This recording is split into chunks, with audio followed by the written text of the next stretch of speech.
Now 10 o'clock. It is time for our Finance, Risk and Committee meeting. So welcome committee, welcome councillor guests. Councillor guests. That works. Right, we'll begin with our karakia. Manawa mai te Māori nuku, manawa mai te Māori rangi, he manawa nui, he manawa tahi, he manawa ora e, ka whakamaua kia tina. Hui e, tai ki e. Just to remind everyone that we are being live streamed, and I'm sure there are dozens of people tuning into this committee meeting, but just keep the commentary and the questions I guess not as revealing as the Dunedin City Councillor. Let's try and keep out of the news, basically. Okay, so we'll begin with our first item. Do I have any apologies? I don't think no. And any online attendance, and we're all good for public participation. So I will just be looking for a mover and that's right, conflicts of interest declarations. But we'll be talking about them in the committee meetings, so might change next time. And then no public participation, and just need a mover and seconder for the confirmation of the public minutes of the committee on Tuesday, the 5th of May. Yes, or can you please use the... Yeah. The request is that my name is not huge. So if you could just put an H in when you correct them, please. Good to see our independent member clearly thoroughly reads all the papers.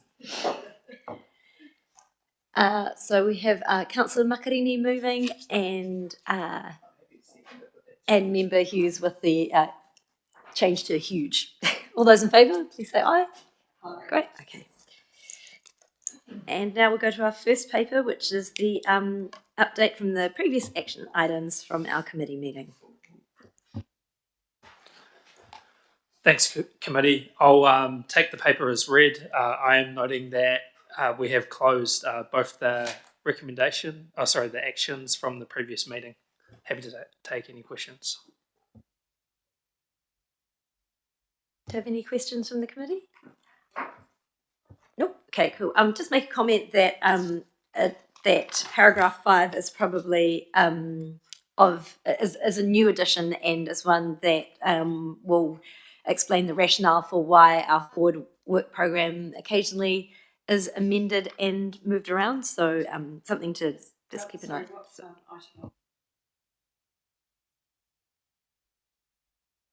on. Item 5. Yep. So that's the update on the action. Sorry, I am one paper here. Cool. No questions? Fantastic. Okay, so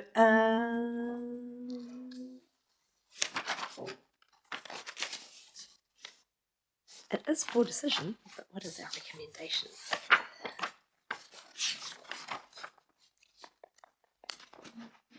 Oh no, it says it is an information paper. Great.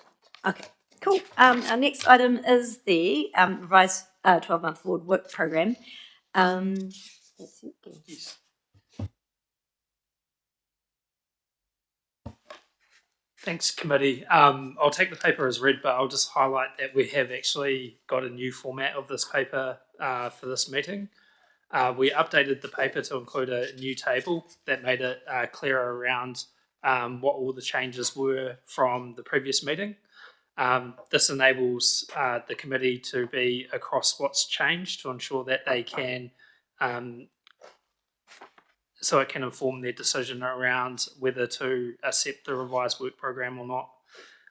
Two of the key changes that I'd just like to highlight are the health and safety report has, we are no longer tabling the operational report that was previously tabled. We'll be having a conversation around what a governance level report would look like and the cadence of that report. Also, we have changed the majority of the papers to for decision, and that was to ensure that the recommendations and the for those papers aligned to the terms of reference. Previously, they were information papers which did not align to the terms of reference for the committee. Happy to take any questions. Councillor Free. I've got to confess that this came out of the blue for me on the health and safety thing, and I wonder if I've missed something, because I don't remember it being discussed in any of our little catch-ups that we were actually not going to have the quarterly health and safety wellbeing report. Can you just give us a bit of background as to how elected members have been kept in the process of this decision? So we did indicate at previous meetings that while we did indicate that we weren't going to table paper this time around, we were going to look at the nature of that paper, because it had been previously noted that this committee is a governance committee, yet it was an operational level paper, so it didn't actually make sense for that paper to be going to the committee. We've made sure that we're still closing the loop in terms of health and safety for this meeting, as we're still providing any risk updates through the risk and assurance paper. So that includes an update on health and safety within the ELT risk dashboard. So there's still an update there. We are looking to have a meeting with, me and Yardner discussed it and said that it would be useful to have a meeting with Chair Glenda and yourself around what a good health and safety governance paper could look like, rather than just submitting again that operational level paper. So we think we've closed the loop for this meeting in terms of including an update within the RNA paper. And we'll look to close the loop for future meetings by having a conversation outside of the committee around what a good governance health and safety report could look like and the cadence of that.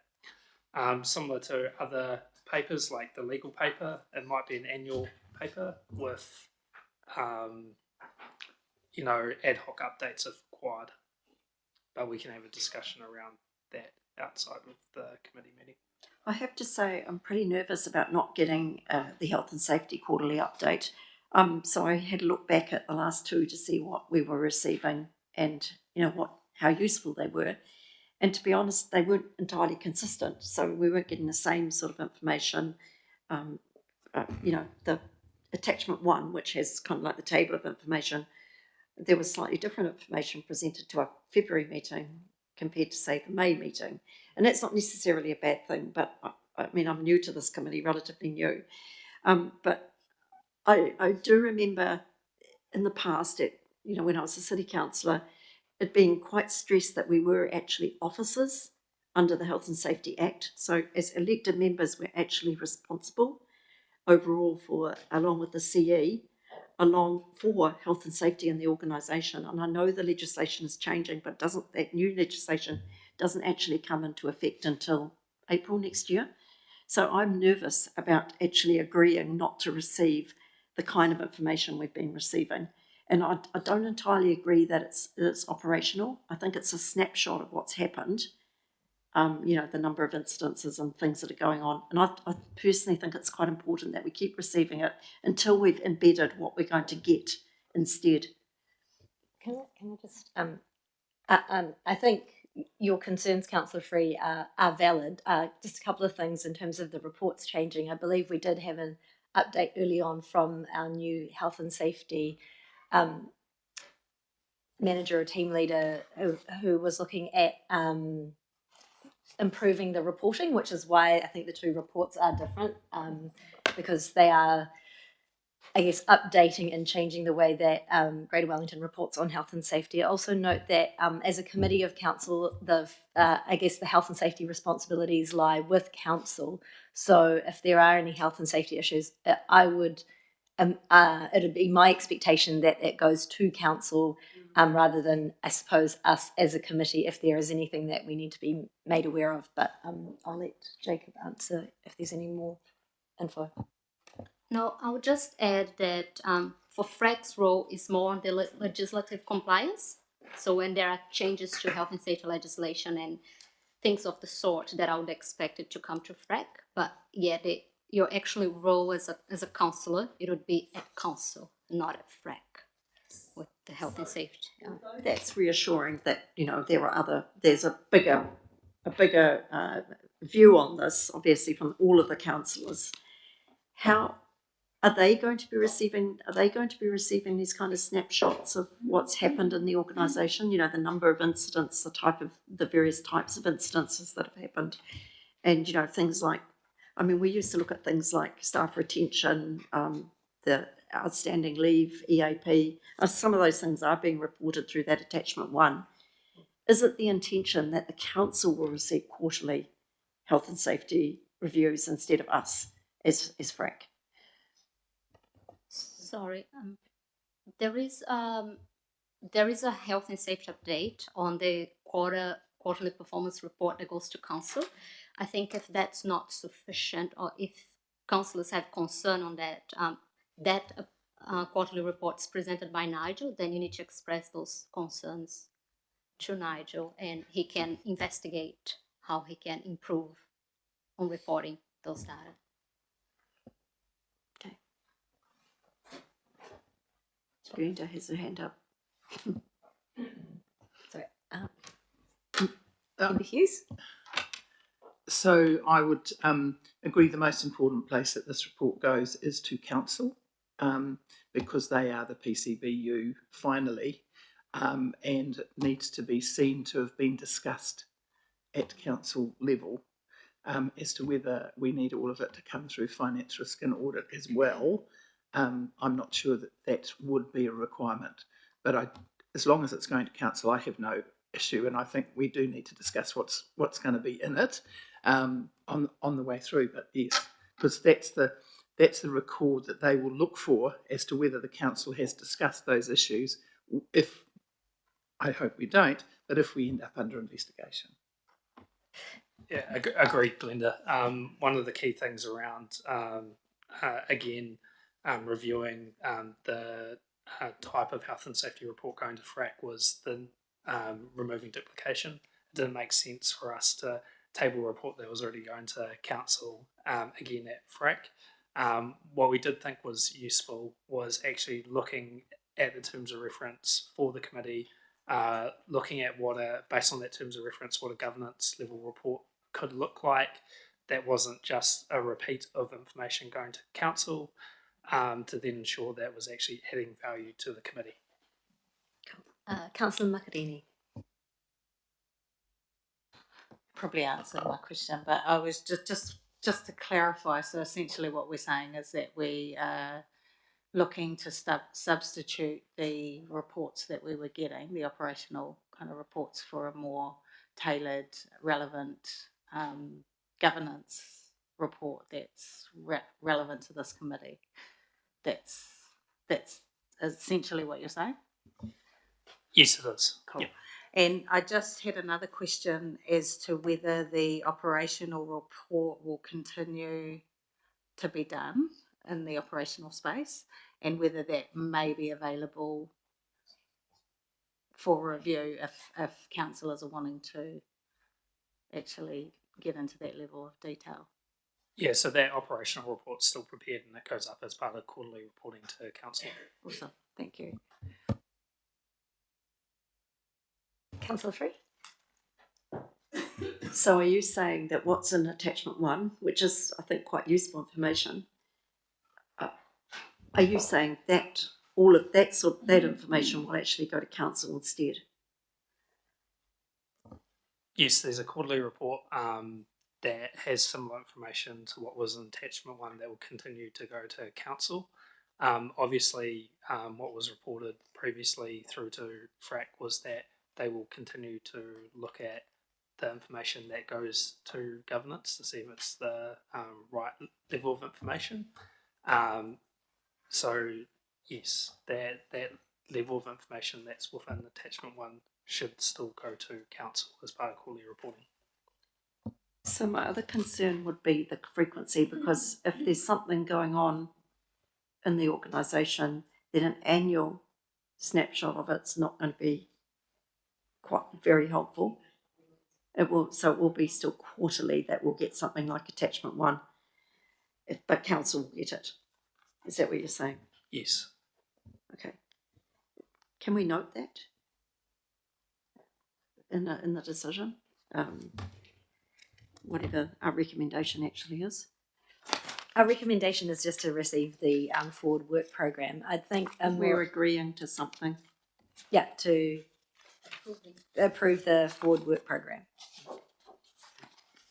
Yeah. So I don't think it's necessary to note that, because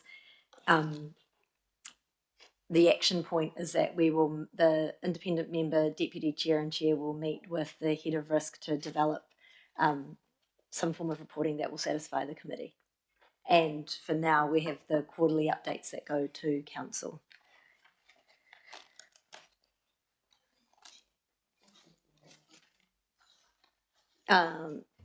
Will that action be added to the action list? Yes. So it's effectively noted through that? Yeah. Yep.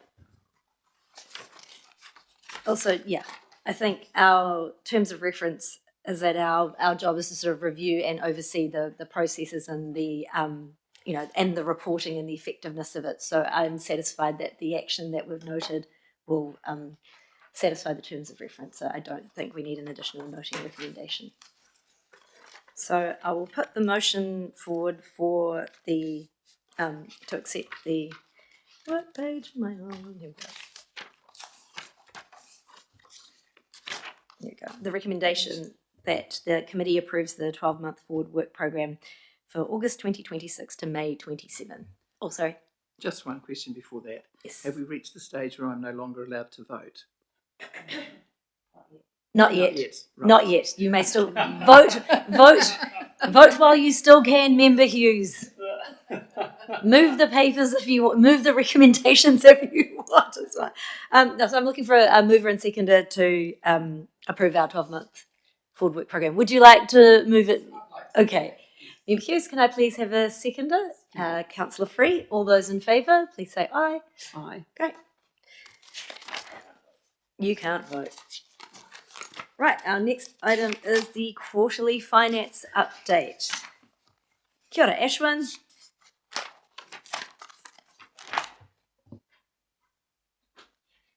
Kia ora, thank you, Chair, and good morning, committee members. So this paper presents the financial results of the Council for the 12 months ended June 2026. The revenue, operating and capital expenditure variances to budget have been summarized on page 22 of the report.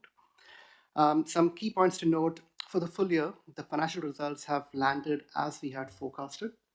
The overall funding position is positive, but not material enough to be able to be transferred to the general reserves.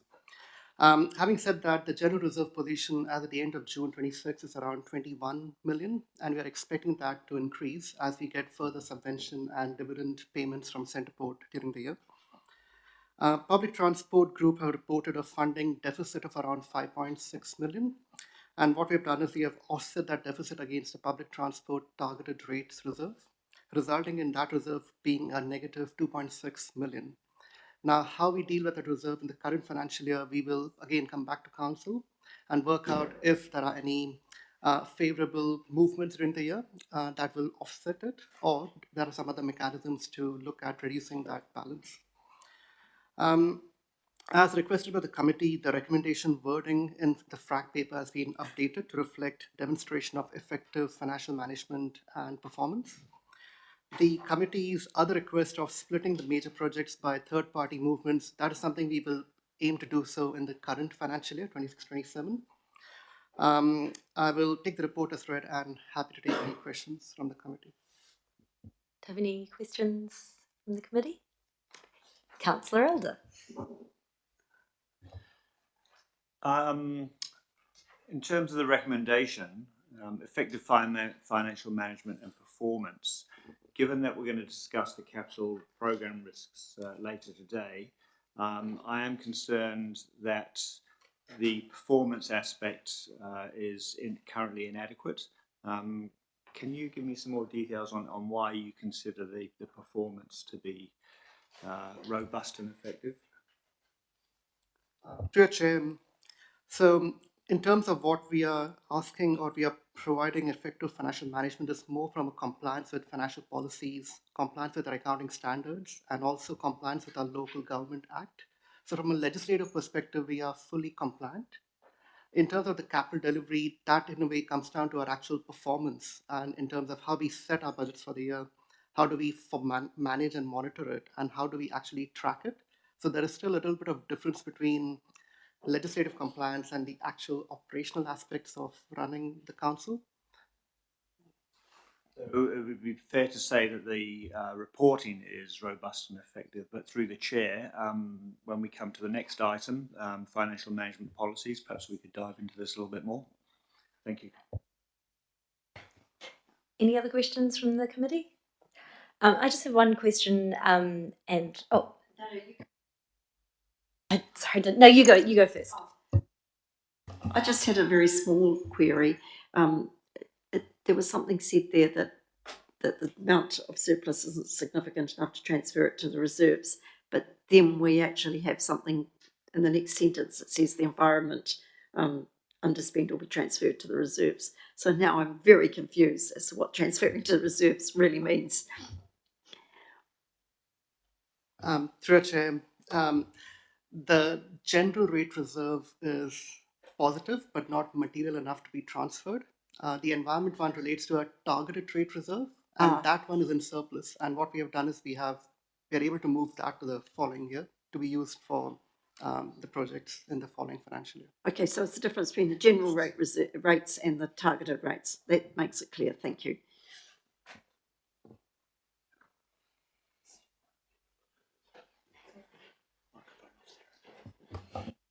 Cool. I just had a question, which was to do with our last committee meeting, which was to look at our ICT project, and I thought it might be useful to have a. I know that the commentary has been now included in the quarterly report, so I just request if Julie could. Can you still answer that? I know that's not your role anymore, I think, but could you just quickly give an overview? I can help you as well around the ICT project where that was rebudgeted. It was quite a significant piece of work, but it's been now rescoped. Sorry to put you on the spot, Julie. We can do this together. Great, you can take the specifics on detailed numbers to 3 significant figures. That'd be great. I wish I had the slides in my head. Thank you, Chair. I love the opportunity. It's a wonderful parting gift. Thank you. So what Councillor is referring to is that the ICT strategy was set about 3 years ago. It's an internal strategy where we're basically trying to remove all of our legacy equipment and ways of working. So think desktop spreadsheets and buckets of paper-based things, nothing in the cloud. That wasn't really a thing. So we've been trying to move some of those legacy systems into the cloud. So we're more secure and less reliant on having physical desk-based things, being able to retire server rooms and things like that. Also, since then, we've learnt a bit more about our ICT needs across the business in terms of security, as well as deliverability operationally. What do we actually need? So we've been able to remove some of those things that we initially thought we needed to deal with. We've actually decided, no, we can actually either retire them or leave them as they are and just move some of the information behind it, the data, into the cloud, but actually don't try and replace the system because we don't actually need it going forward. That has meant that we don't need the amount of money that we thought we might have needed back 3 years ago.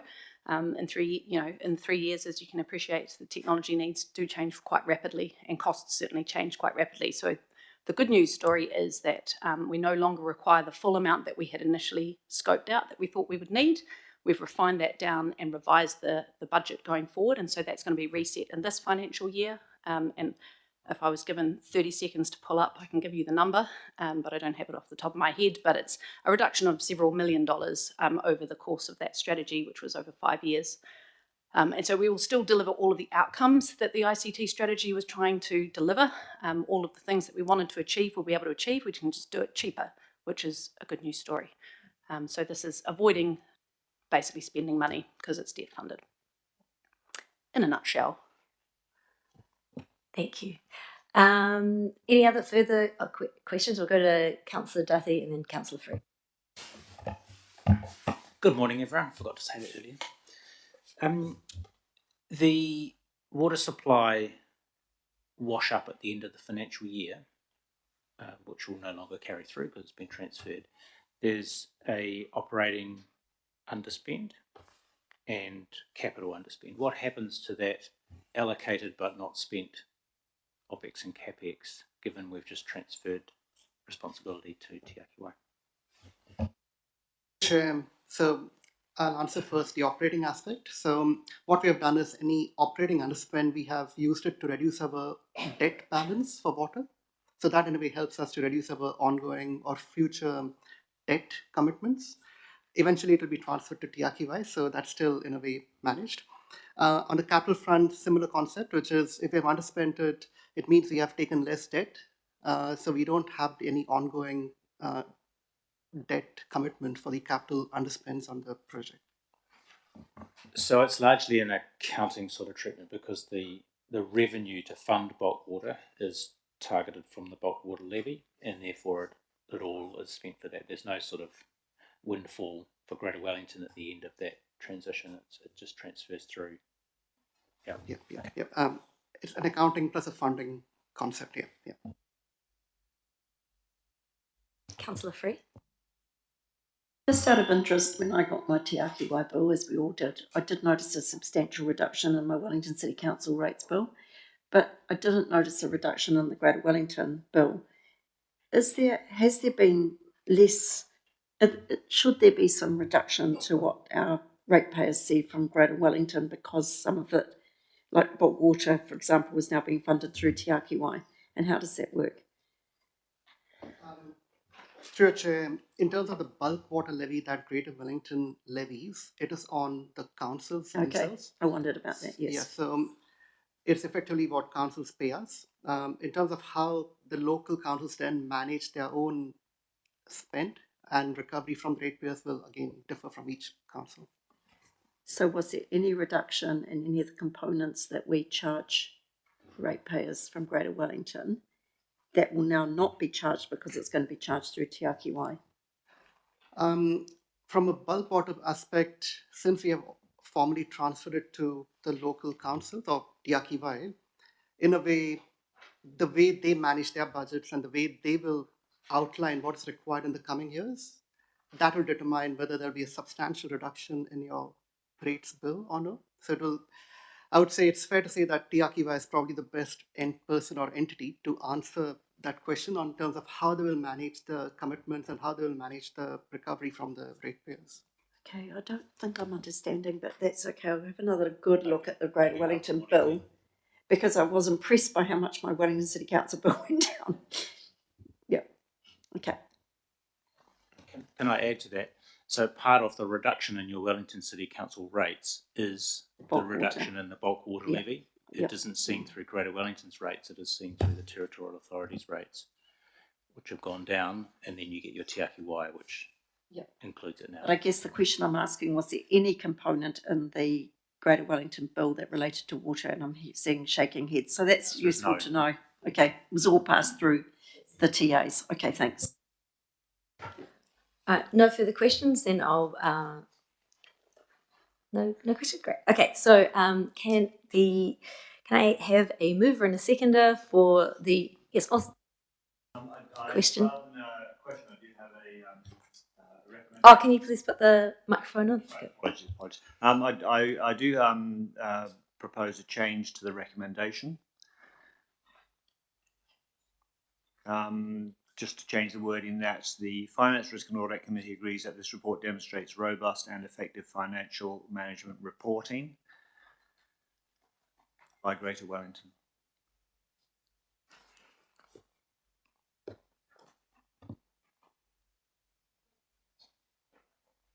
I'm fine with that if anyone else is fine with that.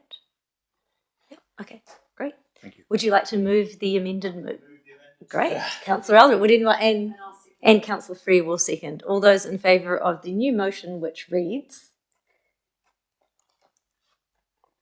that the Finance, Risk and Audit Committee agrees to that this report demonstrates robust and effective financial management and reporting by Greater Wellington. Question, is there an audit requirement for this recommendation, and does the changed wording in any way affect audit requirements or compliance thingies? The recommendations were based around the terms of reference, so as long as there's alignment between the updated recommendation and terms of reference, we're okay. The change to the wording still supports the terms of reference, so that's fine. Are we able to Just to- see the new wording? Nigel might have said and what you might have said was slightly different, but maybe not. That the Finance, Risk and Audit Committee agrees that this report demonstrates robust and effective financial management and reporting by Greater Wellington. Okay, thank you. Sorry, Ashwin? Sorry, I just wanted to add something else to what Jacob just said in terms of the overall responsibility for the numbers lies with the council. So from an audit perspective, they will look at what council have done when we present numbers. Everybody happy now? Okay, so for the third time, the motion is that we are agreeing to the report demonstrating robust and effective financial management and reporting by Greater Wellington. All those in favour, say aye. Great. Okay. Next item, the review of how timely, Kitten, the review of our financial management policies.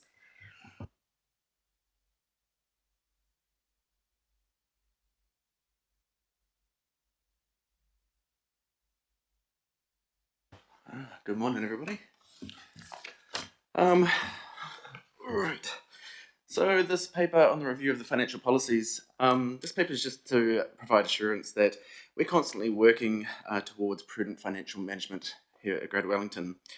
Although the review cycles of policies are generally every 3 years, we do make changes here and there to make sure that they are, compliant, as well as reducing risks to staff and the organisation.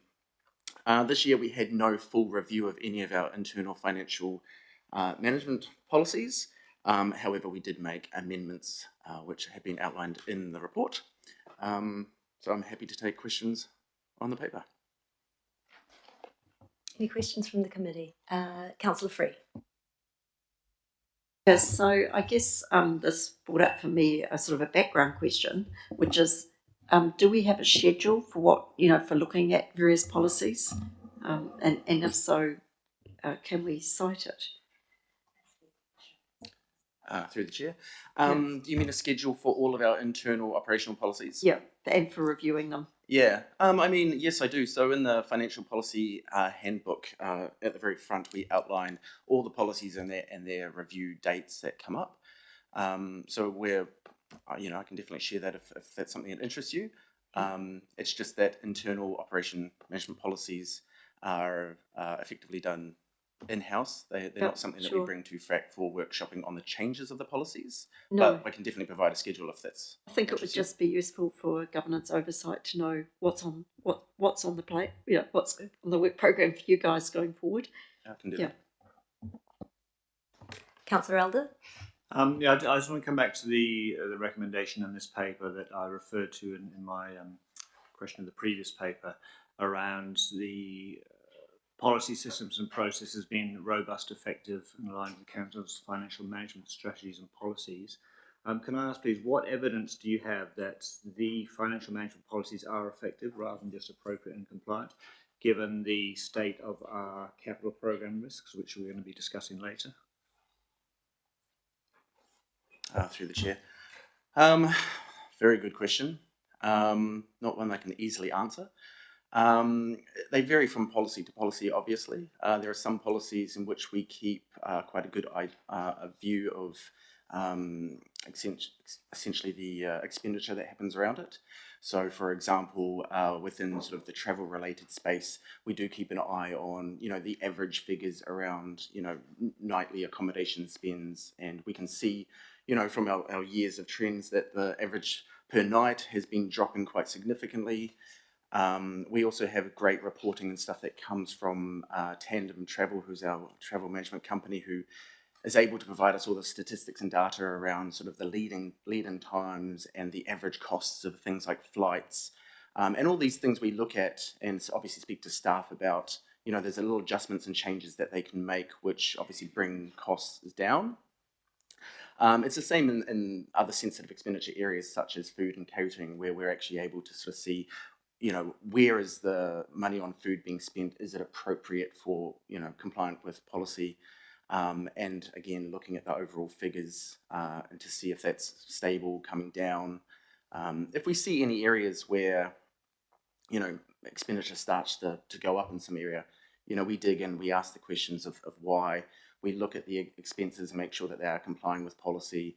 We run education and training to various parts of the organisation to ensure that it is compliant and meeting needs. So it's really kind of just a regular ongoing look at the various parts of the policy to see if they're within our controls. I haven't as such essentially collated a report on the findings of each individual part to provide the evidence.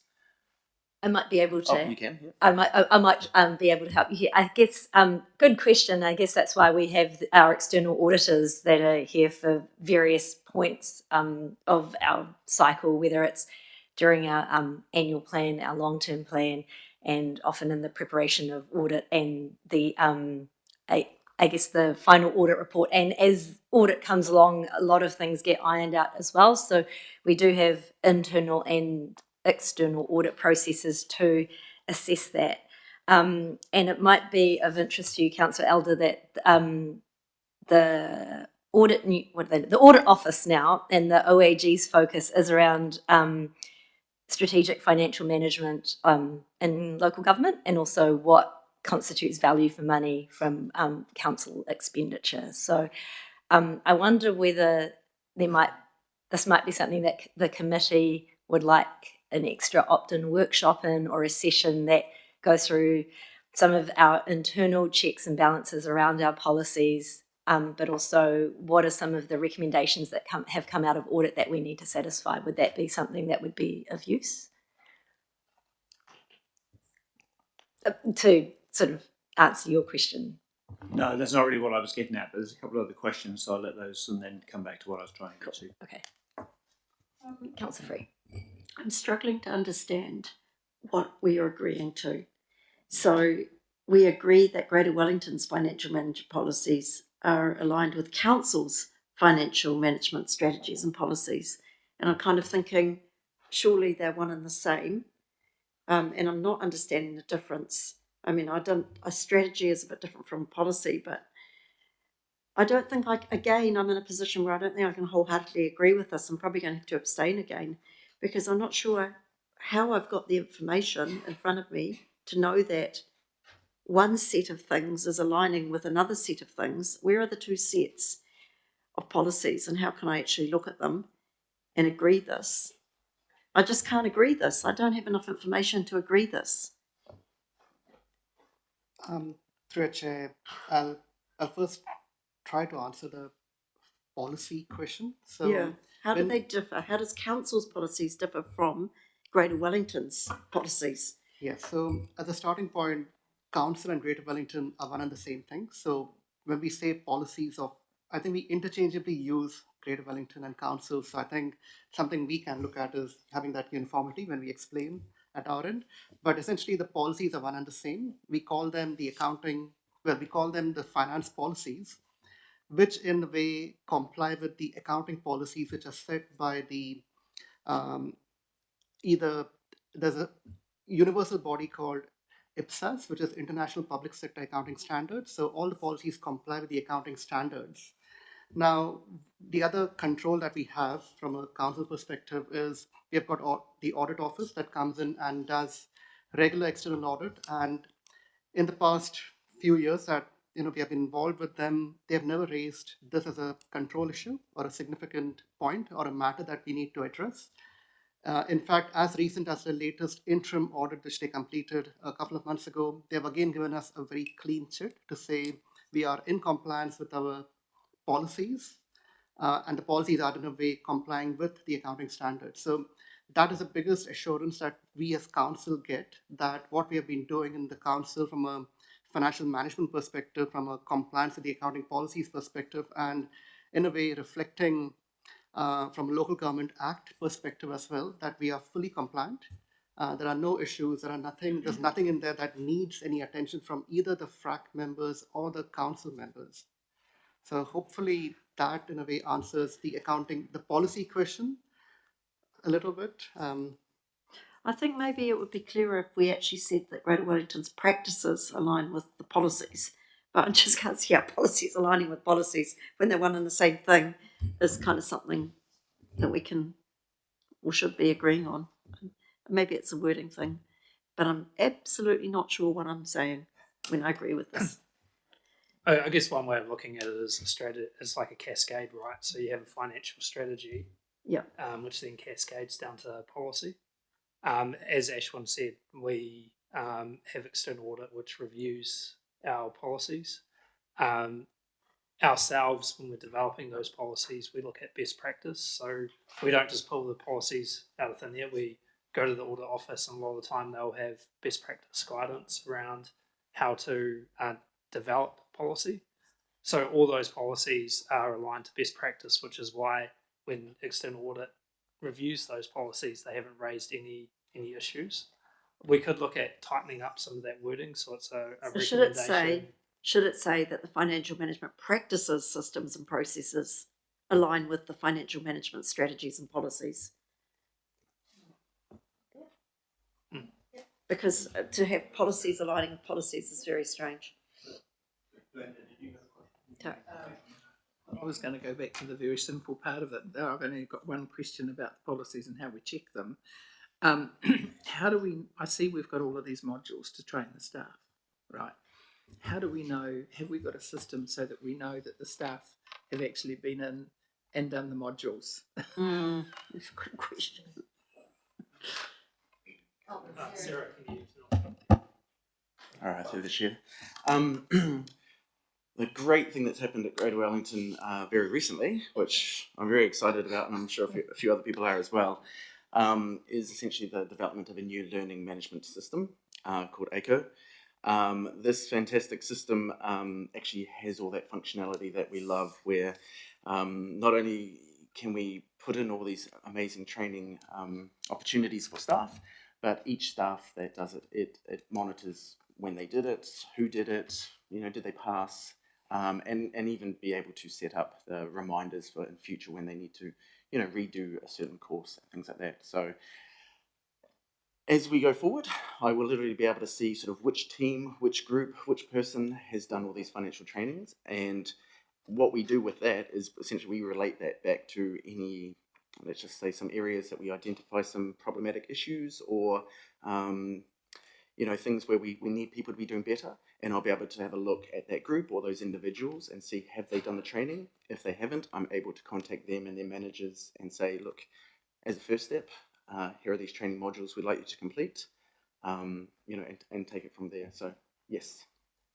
So that works for me, because basically the key thing is about whether this ties up in its thing is whether we are making sure that people are implementing the policies in the correct way, which I think is what we're saying here, is the implementation of the policies that already stand both externally and internally are being implemented. Thank you. I'll just also make a comment that the policies and the settings there, and some of the points that the question that Member Hughes asked, I think the cycle becomes clearer in the upcoming papers where we do the audits of our practice of those policies. So, for example, if you've seen the conflict of interest audit and the audit around our data and analytics, I think that's where we start to see whether practice is following policy.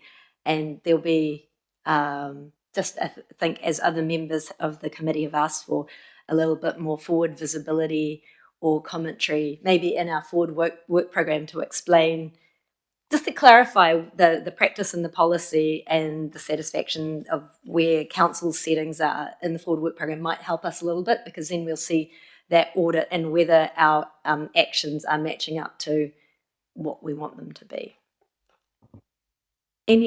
Councillor Elder. Yeah, I just probably want to ask my question a different way. I'm not worried about travel budgets or how much we spend on sausage rolls and morning teas. I'm worried about the big You're only allowed to. I'm worried about the big ticket items.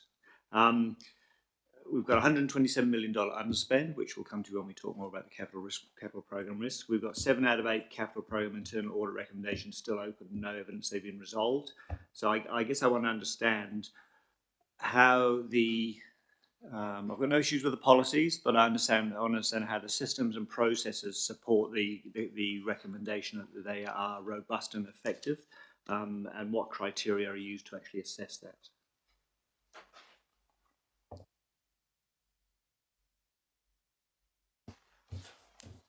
So the workshop around capital programs will actually look at the risks that we're facing in the capital space around deliverability, and we know that there's still areas that we need to improve, and through that workshop we've highlighted several responses that we are looking to implement. Some of them are around initiation documents, so you might call it a point of entry, which provides better information during the LTP period around projects. Others are around phasing of project budgets, also looking at review of business cases by the business accountants. So there's a strengthening that we need to do around those controls, which we will be taking you through in the workshop item, to explore how we propose to improve our capital financial management for the 27-37 LTP period. And also, I'll just make a comment. I'll come to you, Councillor Free. Also, Councillor Elder, I think that's why the committee has asked that in our financial reporting that we separate out the capital program that is internally managed and some of those ones that are in alliance or in partnership. Because you're right to say that there are those underspends and there are delays and so forth. But I think until we tease those things out, it's not quite a clear picture. So the presentation, the workshop after this will clarify that. And hopefully when we are able to have that reporting in our quarterly reports, that might help us to have a little more assurance around that. Given that, should we consider deferring voting on this recommendation? Or if not, I can't support it as it's currently worded. I'm happy to come up with an alternative or suggest some amendment to it. No, I do think though that so I'm happy with the wording as it is. We might not get the outcomes that we want, but I think our oversight I would be more concerned if our oversight didn't show that our performance and our outcomes weren't matching what we were aspiring to. So the fact that we know that there's an underspend and we know where it is gives me reassurance that the systems that we have are working. That implies that our systems and processes are not robust or effective, otherwise we wouldn't be in that situation. I also think that it's not adequately understanding the operating externalities that we're in. So you can have all the best processes and management systems in the world, but if we continually have externalities that we are not in control of, I think that's always going to be the case. But I do take your point. Any other comments or questions? Councillor Free. I guess I'm interested in the cumulative risk because, one project might have a capital underspend, but what's the cumulative risk when you've got several? And what sort of systems do you have for kind of assessing the cumulative risk of several different project streams possibly not going to plan? Through a chair, I think the workshop that we have later in the afternoon will help address a lot of the questions that you have. But from a council, from a funding or from a rating risk perspective, I think some key points to note when it comes to capital projects, they are all debt funded. So if we have not spent the money, we are not rating the community. We will only rate the community when we start spending on the project. So that is one. And the other is Unlike other councils in the country where they will rate fund depreciation on the capital projects as well, we do not rate fund depreciation. And hence, from a funding or a rating perspective, the risk is minimal. But at the same time, like from what Councillor Elder is saying, that's slightly different. The actual performance of the capital is quite different to what the papers are trying to reflect, which is compliance with our legislative responsibilities and compliance with our local government tax. So they are two different things, related, but they're still a little bit different. And when it comes to the audit office, primarily they look at compliance with legislation. And they will also advise, in the case of significant capital under delivery, they will raise that as a matter or a point as well. And they will, if it exceeds a certain risk threshold from their perspective, they will mention it in their management report, which will then be presented to PU and the councillors. Any further questions from the committee? No? Okay. Right, we'll see how we go with this with this motion where are we? That the committee agrees that Greater Wellington's financial management practices, systems and processes are robust, effective and aligned with Council's financial management strategies and policies.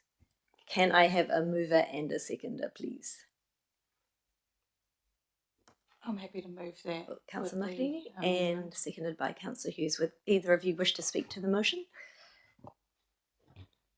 Can I? Yeah. Just briefly, I just wanted to, Councillor Elder, I appreciate your point and don't disagree with it at all, but I also agree with Councillor Saw's, our chair's explanation on the fact that we are talking about the practices, the systems and the processes around the management. So I have a level of confidence that we are picking up those systems and processes, are picking up those, kind of deficits and those things that we need to focus on a bit more to address the fundamental problems. So yeah, that's why I'm happy to move it. Member Hughes. Yeah. I'm happy to support Councillor Macarini in what she's saying. There's a definite line. You can have all of the right processes in place and all the systems in place to try and make sure that everything is done properly, but there's a certain amount that is beyond your control. And having been a police officer, I can tell you, you can have the best systems in place, but someone will still go and murder somebody. So it's not a Metlink one, I hope. No. But what I'm saying is that that's a sort of pragmatic line to what we're looking at. Cool. Now we've entered debate, so debate away, Councillor Freed. Yeah, no. Firstly, I'd really like to thank the staff for answering my questions, and I'm much more comfortable now we actually have established that it's practices, in other words, the carrying out by Greater Wellington of the strategies and policies set by Council. So I think that's been useful for clarifying what we're actually agreeing to. I will support this. I mean, I don't have any really good reason not to. From what I've seen, things are done reasonably robustly and effectively, but I'm keeping a very watchful eye on our capital underspends, because I know that can lead to trouble in that nobody wants a half-finished job. So we've got to remain confident that we've got the capability and the financial wherewithal to finish things. Otherwise, we are not delivering the value that ratepayers have invested in and that we're all working towards. So I will be agreeing with this. I think it's been useful debate, and once again would like to thank the staff for answering my questions. I'll just make one more comment. Did you want to make a comment, Councillor Elder? Okay. Yeah, look, I don't have any concern with the Council's financial management strategies and policies. I think they are in themselves robust. My concern is around the lack of objective reporting. There's particularly with these delays in the capital spend, we are just not demonstrating that we are delivering value for money as it stands, and that's where I would like to see things improved. So that we do have the opportunity to make that improvement. So I would just make sure that we carry forward with that. And I think at this stage I'm inclined to abstain until we see that improvement. unless we have no, we're good. I just want to thank also our officers for providing the analysis and the answers to satisfy the committee to an extent, but I also want to thank the committee for engaging with the material so critically and analytically. I think this is the most lively audit and risk committee we've had in a while, so I appreciate the questions, and this is exactly what we should be doing, is interrogating and questioning and testing out things. So appreciate all your questions, and I think they are all valid questions, and I too share them as well. I do think that supporting this recommendation continues a practice at Greater Wellington where we operate in a no surprises basis, and it is sort of my overarching intention that the policies and the controls that we have enable councillors and this committee to have a satisfaction that there are no surprises and that we find out things too late.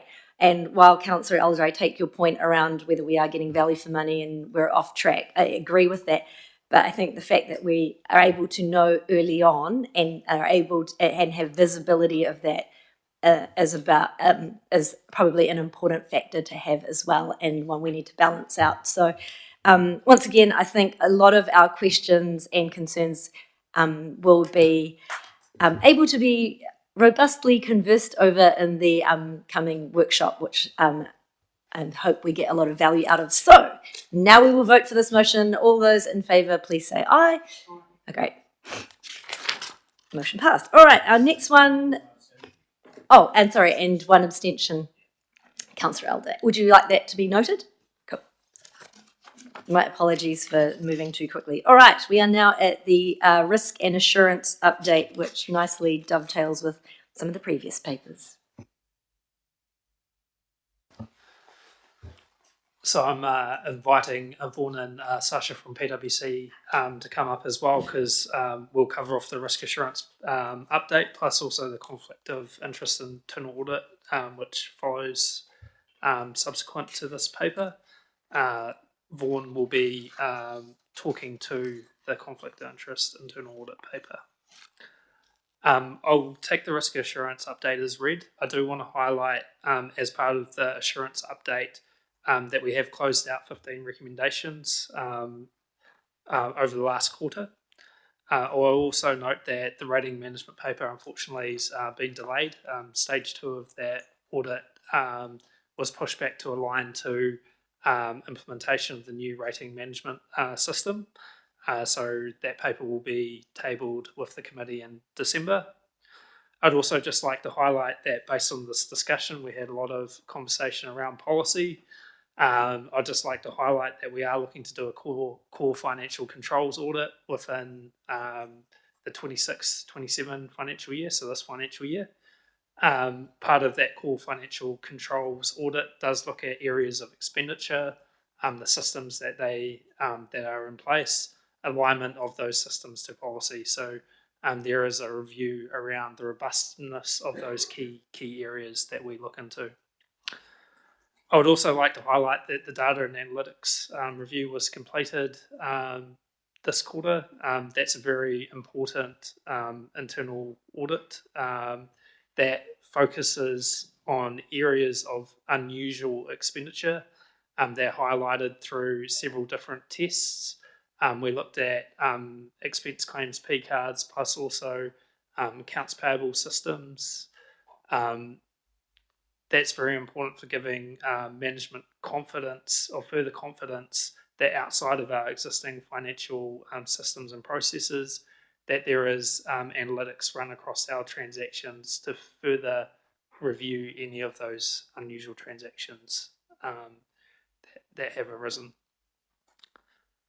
I would also like to point out that we've completed our annual PT revenue review.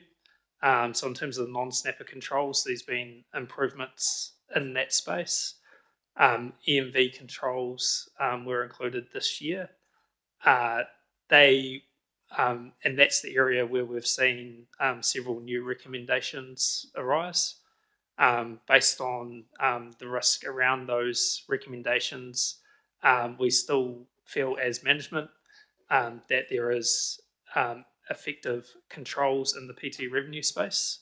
And we have agreed with Audit that because those new EMV controls do not relate to a full financial year, that they won't impact on our external audit results for financial year 26. I am happy to take any questions. Councillor Free. Sorry, I'm asking rather a lot of questions. The delays in a national ticketing solution, that it's highlighted as a risk, but is it a big risk given that we've already started a little bit of electronic ticketing in our own little plan? Is it a big risk for this organisation if there were further delays in NTS, and if so, what are those risks?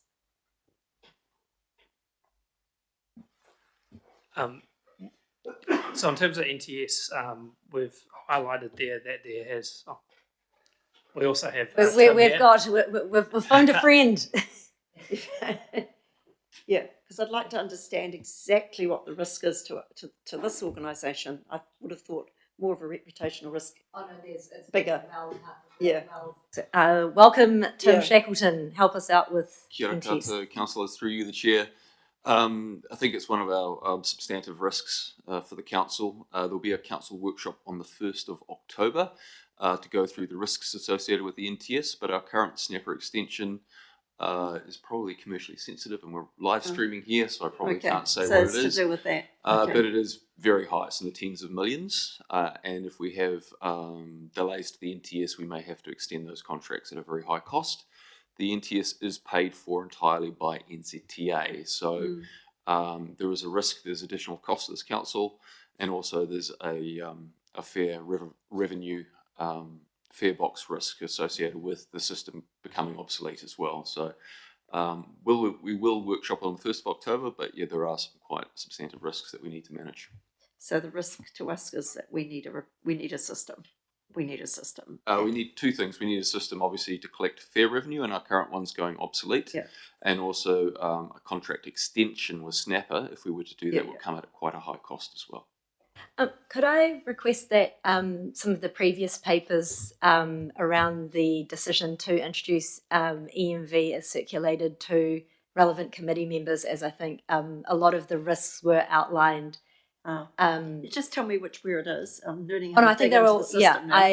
No, because they all disappeared in diligent. So I would tell you where they were, but they all got wiped. So I guess can we please note an action to collect those papers and circulate them to the committee, because all the risks and the I guess rationale for bringing forward EMV were noted in those. And that might be good background reading prior to the workshop, if that's possible, Tim. Yeah, that sounds good. No problem. Councillor Elder, and then we'll go to Councillor Duthie. Sarah? No. Yeah, just a Tim while you're still here. Can you give us an upper estimate of what that financial risk to the council is? I think that there's two risks, and one I'm not able to because it's a contractual agreement between ourselves and Snapper. So if we need to extend the Snapper contract, that will come at considerable cost, and that cost may not be carried by NZTA. So that's something that's not currently in our long-term budget, because we were expecting to have transitioned to the national ticketing solution by now. So it's an unbudgeted cost risk. There's also a cost risk associated with our fare technology in general. It's going obsolete. I think our equipment is now at end of life, and if it goes on much longer, then we may have trouble maintaining our Snapper equipment and hence collecting fares. So that one of them is a hard stop risk. The other one's probably an emerging risk that will probably happen over the next 18 to 24 months. But can you put a dollar amount on those? Worst case scenario? Well, we make about $100 million per annum in terms of revenue, so a failure rate of 10% is not uncommon with aging equipment, so something that order of magnitude in 2 to 3 years is possible. Most of this stuff is gradual, so it'll start off as a failure rate of 1, 2, 3% and then grow from there. So probably a couple of $1 million to begin with, the next 18 to 24 months, and then probably getting higher from then on in. Any other questions from the committee? Oh, yeah, sorry, Councillor Duthie. I just wanted to note that this risk was exactly what we had last year and was the main reason that we extended the snapper contract and introduced EMV to mitigate that risk. And so the risk just sort of carries on until we get NTS right. And the extreme scenario, I think, is there is no NTS and we have to procure a completely new ticketing system or spend years with no fare revenue, and those risks are unquantifiably financially. They Yes. Yeah, and I think so we the uncertainty is yes. the most acute risk here. Councillor Elder, then Councillor Free. Is there an associated risk that the contract with Snapper is unable to be extended? I mean, as an organisation, are they able to keep providing that service, or are they risk it winding down and disappearing? Yeah, just got to be very careful because we had some commercial negotiations last year that went on for quite a while. Yes, so the complexity with them is their equipment is, once again, is end of life. It's currently manufactured in South Korea and it's no longer being manufactured in South Korea. So the plan B with Snapper would be very, very costly. And at this stage, obviously, NZTA wouldn't pay for it because they've got their own solution coming. We did quantify that as part of that council paper that we provided last year, once again, in the tens of millions. I think even Member Hughes might have been an elected member at the time that they were still dreaming about national ticketing systems. So the member still waits. Councillor Free. So this sounds pretty serious, more serious than I had perhaps appreciated. What conversations are happening with NZTA around the implications for I'm sure not just our TA, our transport service, but others around the country? And what can they do to help? I think these, through you, the chair, these conversations are happening daily because we have three other PTAs. We have Auckland, ourselves, and Christchurch. And believe it or not, Christchurch's ticketing system is more than 20 years old. And that went obsolete about 5 years ago. So they don't actually have any equipment that's being manufactured around the world. So it's very front of mind that they get a solution delivered in a timely and affordable fashion. And these discussions are sort of being monitored almost on an hourly basis at the moment. I reckon there's probably 5 to 6 meetings with NZTA in terms of progress milestones and timelines each week to try and get these things delivered as fast as possible. As we'll share on the 1st of October, there's a lot of complexity associated with the system, and I think that's the biggest risk is actually not necessarily a risk on this council, but it's managing the risk that the NTS presents because of its complexity and making sure that it's accommodated in a way that gives it time and functionality to Metlink and Greater Wellington systems. So it's a complex beast, but I think, yeah, there's definitely will be a risk associated with it. And we've got time at the moment, but we don't have too much time, I guess is the bottom line. Are you able to tell us the latest estimate for delivery? For ourselves, once again, this was the 1st of October update was going to take you through this.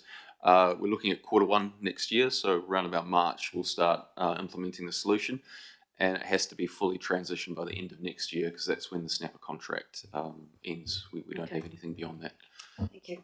I don't know who this question's directed to, but I guess the committee is has a lot of concerns around this, and the previous council had many concerns around this, particularly because, if I understand correctly, many of the improvements that Metlink wanted to introduce into its ticketing system, into its RTI, and many other essential functionalities for a 21st century public transport system had been held off for the NTS. So it is not just the revenue collection part, but all the other components that have been delayed. I guess my question is if we look at page 58 of our diligent pack, is the committee satisfied with the responses that the organisation has in terms of managing this risk would probably be my question. And is there anything that we would wish to escalate or inform the council of around our concerns? So it's more a question to the committee.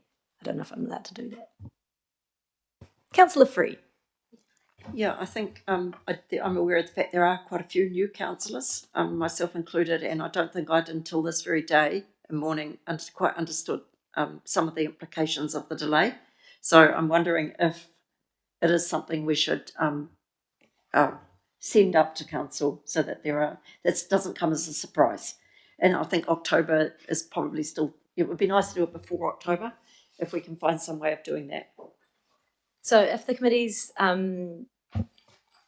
if the committee agrees, I'll make a extra note of that in the chair's report that goes up to the next council meeting. Madam Chair, if I may. Yes, you may, Councillor James. Thank you.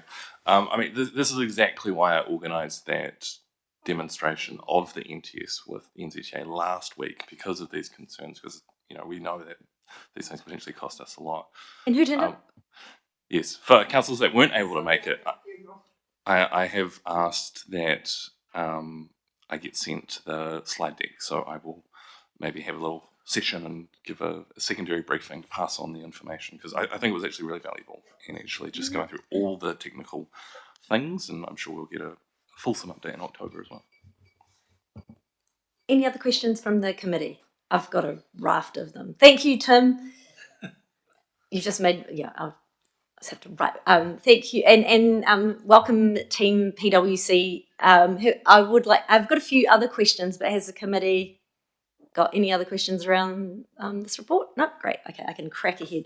Okay, so my question was around the ECC cohort numbers, and I note that in the update we have on page 56 of Diligent that the numbers have gone down, and this has been something we've been keeping an eye on because I believe we haven't been recruiting enough staff over to be seconded into the ECC, knowing that we've had it stood up more frequently, as well as some of our caps on keeping our staff numbers down. I'd just like some reassurance on what is happening in that space. Cool. So we've actually got a BCM uplift program. Business Continuity Management Uplift Program. So the program's there. It's now being resourced. I know as well that there's been ELT focus alongside the likes of Remo in the space. So it is seen as being very important. There is senior management focus on this. So we are aware of the risk in this space, and there is significant work already underway to improve BCM delivery. Oh, yeah. So. Julie? I can add some extra from ELT's perspective. So part of the program that we're doing is looking at ensuring that the cohort that we've currently got, that we continue to support them to be able to do the mahi, so understanding what the barriers might be to being able to put themselves forward for that ECC cohort. We are also looking at how we grow the numbers, obviously, and so one of the things we've done in this year's performance plans with all our staff is that there's a much more clear expectation around what each staff member will contribute towards that and what that might look like. Particularly driving it through our tier 3 leaders, so that's our sort of director level heads of functions who are the leaders of managers of teams. Also got some real clear expectations for them around driving that through their teams, in particular making sure they remove some of those barriers that we've heard from staff about why they aren't able to say, yes, I can deploy, or yes, I can train up, making sure that they remove those barriers, because that seemed to be where it sat in terms of reprioritisation of work programs and that kind of thing. So in terms of, that's going to probably take us the best part of a year to continue to grow that. We're also working with Remo as well around how we actually work together, the ECC, GW and Remo, to actually strengthen that capability in the meantime as well. We're making some progress, but it'll take a bit of time to get that uplift. I guess if I look at it from the perspective of our organisation, where there's been, we have discussed the impact of reform on our organisation, as well as our current hiring freeze, and from the perspective of having more modules included around some of those policies and controls. It's not, I guess that's an environment that doesn't really lend itself to people wanting to go a bit more of an extra mile, I suppose, and given the increasing frequency of the ECC being stood up as well, are the actions that ELT putting forward kind of understanding that entire sort of environment that our officers and our staff are in. Do you know what I mean? Like the pressures on people are greater, that I'm not entirely sure that people will be like, yeah, I'm totally up for this, when it's a requirement that may happen with more frequency as well. So wanting reassurance that the actions that are being put in place are aware and cognizant of that environment. Yeah, certainly. That was part of what I mentioned when I said understanding what the barriers were. So we did quite an extensive process last year of interviewing all of the cohort of people who are trained to understand, when you say yes, why are you able to say yes? When you say no, I can't deploy, why is that? For those people who are not trained up yet, why not? And having all of those conversations. So yes, we did get quite a good extensive report in from the team around that. And so we're now working through a series of actions that will help address some of those things. And some of them are still to be explored, particularly with Remo around some of the barriers are things like really long shifts. So is there an opportunity to do shorter shifts? Because sometimes people can commit for a period of time but can't necessarily go for a 12-hour shift. So are there opportunities where we could actually, rather than just saying it's all or nothing, is there somewhere in between that we could live with while still fulfilling our needs? So those are the sorts of things we're grappling with. And I guess it would be, I think, as this committee and council's satisfaction, it'd be good to know where the line is, where we should start to worry about the levels of people available for deployment. Like, where are we in the, we've got to start worrying, or we're actually okay in tracking towards the full complement that we need. So it'd be good to have some visibility on that. Councillor Makarini. Kia ora, it's really good to hear that mahi. You guys have been doing that mahi, because you need to understand those things. I'm just going to bring it up again. I've brought it up quite a few times. I'm just wondering whether there is any restriction to us kind of looking at building capacity through partnerships, and particularly in the communities and stuff like that, so that I know it's all sitting kind of with the staff and we're looking in the same pool.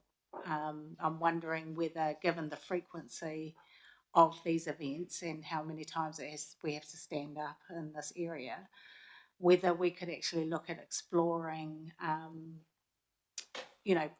building that capacity from outside of just the staff within the organisation, and maybe look to some of our partnership organisations and things like that, and community organisations who may have a bit more capacity to beef that up, especially in the meantime while we're kind of growing and addressing those things.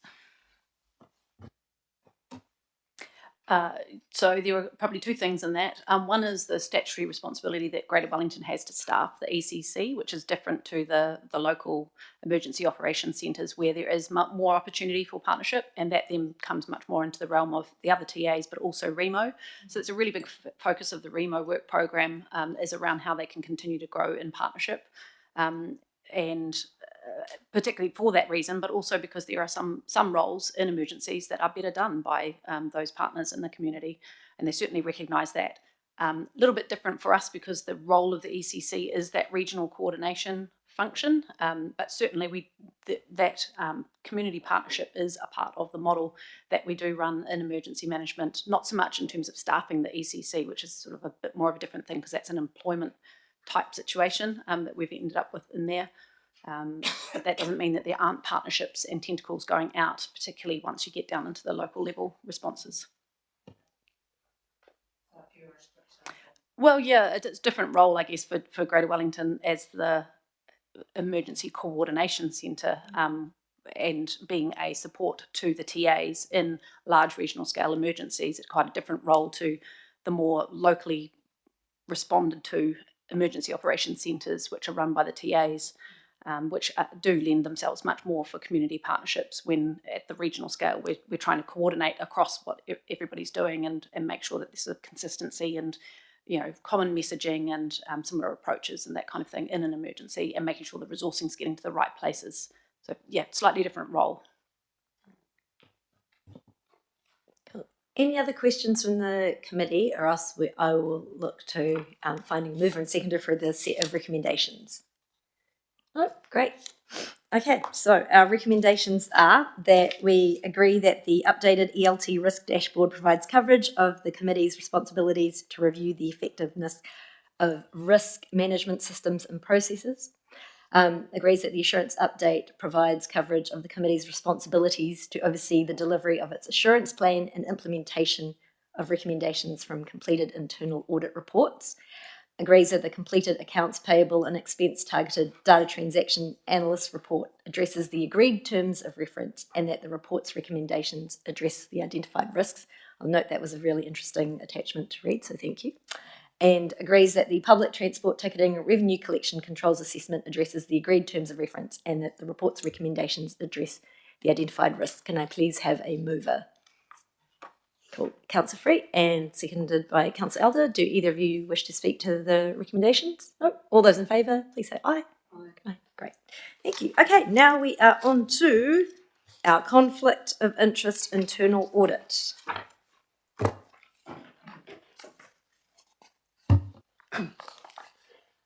Thank you very much, committee. I have Vaughan and Sasha from PwC here who will be speaking to the paper in more detail. Just as a high-level overview, this was added to the assurance plan last year as part of an out-of-cycle review by the committee, so it was seen as being very important based on several internal reviews that we undertook. So this is seen as a core part of our processes and controls that Ken Drake took us through earlier.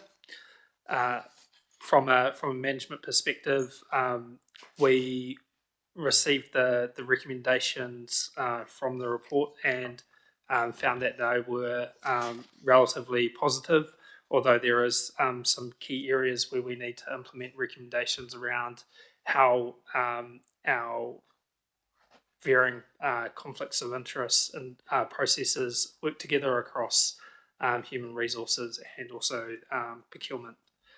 So I'll hand it over to Vaughan, who will speak to the report in more detail. Great, thank you, Jacob.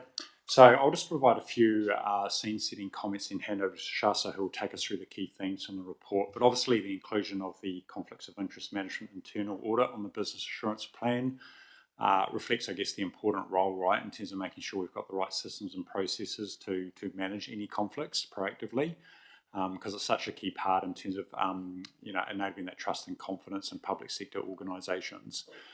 So our review focused very much on looking at council's policies in terms of assessing their alignment to public sector guidelines. We also walked through the actual processes and controls that are in place to see how well those policies are being converted into day-to-day activities. And that also included completing some sample testing of some conflict of interest activities.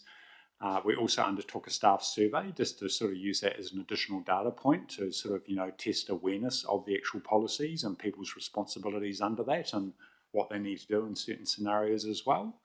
And then we also looked at the approaches that the council have in place that sort of support you as councillors in terms of safeguarding you from conflicts of interest as well. So the overall themes coming through from our report is that, look, the policy is very much sort of fit for purpose and aligned to public sector expectations. There are a number of processes that are actually in place, and our sample testing did actually confirm that as well. But there is a theme now where the council has a number of those approaches in place at sort of a functional level. The opportunity now is about how do we actually evolve those and further mature those to sort of, enable, I guess, a genuine and true enterprise approach, which helps with both effectiveness of conflicts of interest management, but also the efficiency of that process in terms of making it as easy as possible and the organisation to actually manage those. So I'll hand over to Shasa, who will take us through the key themes from our report. Fabulous. Yes, so just to build upon that, so I guess the key observation for us is there are a number of conflict of interest processes in place, but at the moment there isn't effective integration between those, so ensuring that relevant conflicts are shared with key stakeholders across the organisation and considered at key points such as procurement as well. We also noted that at the time there was no mandatory or traceable training available for conflict of interest. So while the staff that we talked to had a general awareness of it, it's good practice to ensure that there's regular ongoing training occurring for all staff to make them aware of their responsibilities and what they should do if a conflict of interest were to arise. We also then identified some areas where the current processes and associated guidance could be expanded to make it clearer where a conflict of interest may arise and what should occur if that were to occur. And finally, in terms of when a conflict was noted, a management plan is established, but in terms of how that management plan is monitored, tracked, ensured that it's complied with, there's some opportunities there to establish some more robust processes. I'll pause there and open for questions. Oh, I have a question, which is when would you expect some of these practices to improve? So some of that sort of monitoring and management of a conflict. Like, what do you think is a reasonable time frame for Greater Wellington to have a robust system up and running? So obviously they're important recommendations. We've raised 4, which we've rated as sort of some concerns, and 1 is sort of like a key concern. When it comes though to actually sort of implementing these recommendations, that can take a bit of time. It's not a case of just updating a policy document and then rolling it out to everyone. These are kind of like enterprise-wide responses. So typically we see that agencies, when they are going through a bit of an uplift in their conflicts of interest management processes, can take between 6 months and sort of 12 months to really sort of get those actions fully embedded across the organisation. But certainly there is some importance in terms of progressing these quite quickly, but it does take some time to actually sort of roll them out across the organisation. And we want the council to do it smartly as well. There's a risk at the other end of the spectrum where conflicts of interest management becomes an entire industry within the council, creating a whole bunch of documentation, taking a whole bunch of time. It needs to be thought about how it can be both effective and efficient as well. So that's why we're recommending that, look, don't take your time, but do it smartly, but recognising it does take time to roll out and embed these changes across an organisation. Jacob. So we've had internal discussions around delivering on these recommendations. So in terms of the human resources and procurement better aligning themselves and having a cross-organisational approach to managing conflicts of interest, that's been aligned with the review of the conflict of interest policy. So that's going to be worked on both by the procurement team and the human resources team when that policy comes up for renewal. So we saw a good alignment there because a lot of the recommendation actually requires an update to policy. In terms of the training module, we've got the new ACO system, like Kin mentioned. So we have a meeting with organisational development around developing modules to be built into the ACO system. Unfortunately, because it's a new system, there's a big queue of everyone wanting to add their modules, so it's likely that won't be done before the end of the year. But that work is scheduled to take place. That being said, we do have fraud and corruption training that's already available, and those modules will be uploaded into the system soon. And in terms of oversight and conflict of interest management plans, we are talking about whether we can do something in the interim before the policy is updated for conflict of interest, just to ensure that that oversight of those management plans is undertaken as soon as possible. It's likely that any interim solution will be different from the final solution that forms part of that updated policy, but we are looking into that. So there has been progress. Councillor Elder. Just a point of clarification, please. Can you confirm to what extent the audit applies? Is it just the council as an organisation and its own staff, or does it extend to council activities such as centre port, regional holdings, TRQI, etc.? No, it's just very much to councillors and the council itself, no CCOs or any other organisations. Any other questions from the committee? Councillor Free. We're being asked to agree that this meets the agreed terms of reference. Can it's a bit late in the piece, but can you just remind me what the terms of reference were for this when we commissioned the report?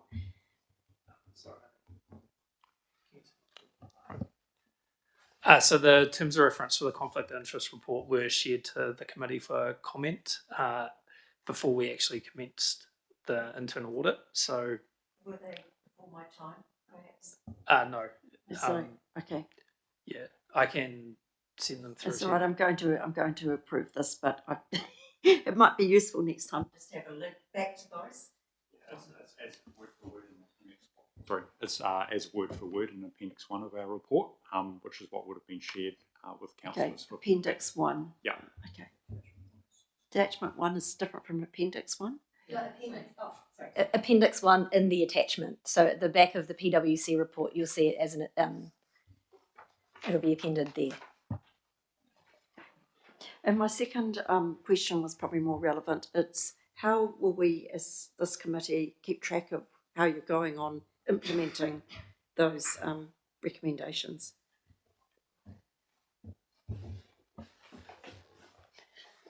So in terms of tracking and monitoring recommendations for all the internal audits, that's done through the risk assurance update. So you would have seen as part of attachment 2 that there was an update around the insurance plan. Within that, it includes a list of outstanding recommendations, the recommendations closed off for this quarter, and some commentary around what those closed recommendations related to. So the future updates for the conflict of interest report will be included within the risk and assurance update.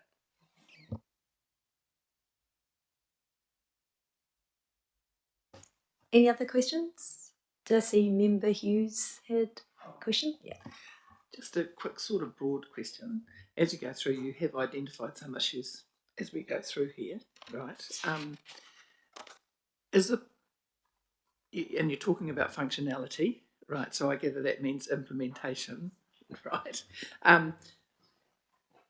How close do you really think this is? Because to me, looking at this, having looked at several others, it's not a shock horror amount of things that you've actually identified. In fact, I'd probably expect it to be identified in most organisations. So if you can just talk about a little bit about the size of the scope. I know it's in the references and that, if you could just explain to me where you would see that. So we thought the council is quite comparable to a range of other public sector organisations. There's some organisations like PwC, right, where sort of our independence is absolutely critical to our role. So we have these things backed into our day-to-day processes.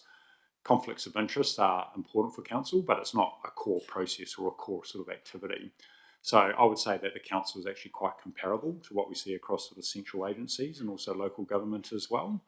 And unfortunately, those ones that are often quite a bit more robust and controlled are ones which have actually had some pretty significant conflicts of interest issues in the past, which have required them to really focus on it. So in terms of comparables to others, the council is definitely not an outlier in terms of what we see and how these processes are managed. Thank you. Any other questions from the committee, or else I'm going to add an additional noting recommendation to the set of recommendations that we have that just notes that progress on the recommendations will be monitored and reported through future risk and assurance updates. Would anyone like to? I think you guys will put up on the screen, eh? Cool. Typing faster than you.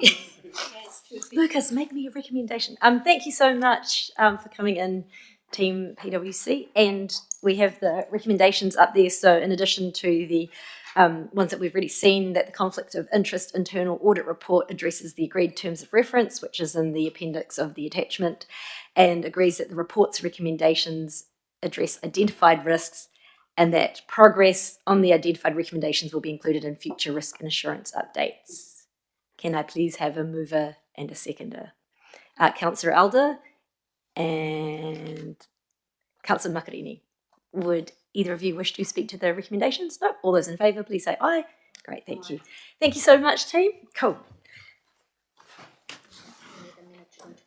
Cool. And now we have the resolution to exclude the public. So all those that need to vacate away.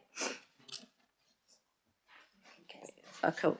So I will pass the resolution now. Oh my God, where is it? There you go. Here it is. Okay, so the resolution to exclude the public. I'm happy to move that. Is anyone wanting to second that? Cool. Councillor Macarini. Let's roll.